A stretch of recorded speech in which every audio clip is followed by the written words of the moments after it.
Kita ke informasi lain, 3 anak berhadapan dengan hukum yang melakukan pemerkosaan disertai pembunuhan terhadap seorang siswi SMP di Palembang, Sumatera Selatan divonis 1 tahun pendidikan formal atau pelatihan di LPKS oleh Majelis Hakim Pengadilan Negeri Kelas 1 Palembang. Sementara 1 anak berhadapan dengan hukum yang merupakan pelaku utama divonis 10 tahun pidana penjara. Dengan pengawalan ketat polisi, Pengadilan Negeri Kelas 1A khusus Palembang menggelar sidang dengan agenda vonis terhadap 4 anak di bawah umur pada Kamis siang kemarin. Keempat anak itu terbukti melakukan pemerkosaan disertai pembunuhan terhadap siswi SMP berinisial AA pada September lalu.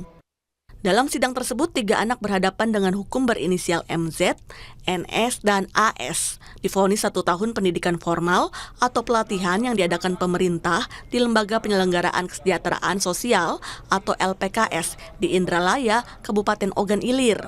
Sementara itu, anak berhadapan dengan hukum berinisial IS yang merupakan pelaku utama divonis 10 tahun pidana penjara dan mengikuti pelatihan kerja di Dinas Sosial Kota Palembang selama setahun. IS terbukti secara sah bersalah memaksa persetubuhan dengan korban hingga meninggal dunia. Pidana penjara selama 10 tahun dan memerintahkan anak berhadapan dengan hukum untuk mengikuti pelatihan kerja di Dinas Sosial Kota Palembang selama 1 tahun. Kuasa hukum keempat anak berhadapan dengan hukum menghormati putusan hakim dan masih berpikir untuk mengajukan banding. Prinsipnya kami selaku kuasa hukum dari keempat terdakwa masih berpikir-pikir atas putusan pada hari ini. Kami prinsipnya tetap berkeyakinan bahwa keempat para pelaku yang dituduhkan sebagai pembunuhan terhadap korban AA, kami merasakan berkeyakinan mereka bukan pelakunya. Bukan pelakunya karena didasarkan pada buktian pada persidangan sebelumnya bahwa keempat terdakwa tersebut tidak terbukti.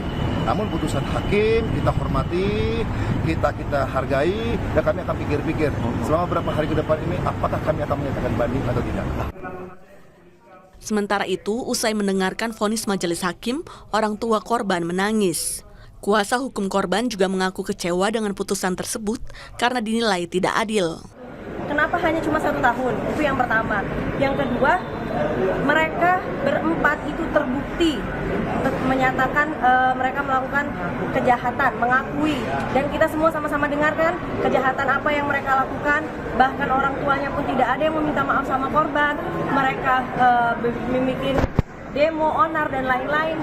Kami benar-benar sangat kecewa dan menyayangkan sikap majelis hakim. Diketahui vonis yang diberikan oleh majelis hakim berbeda dengan tuntutan yang diberikan JPU Kejari Palembang pada Selasa lalu. Sebelumnya, terdakwa IS dituntut pidana mati atas perbuatan dirinya melakukan tindak pidana pemerkosaan yang mengakibatkan hilangnya nyawa korban AA. Yudi Kiswanto, Kompas TV, Palembang, Sumatera Selatan. Jangan kemana-mana saudara, usai jeda kami kembali dengan informasi sejumlah toko kelontong di kota Jambi jadi sasaran peredaran uang palsu. Diduga pelaku sering belanja menggunakan uang palsu saat kondisi toko sedang ramai.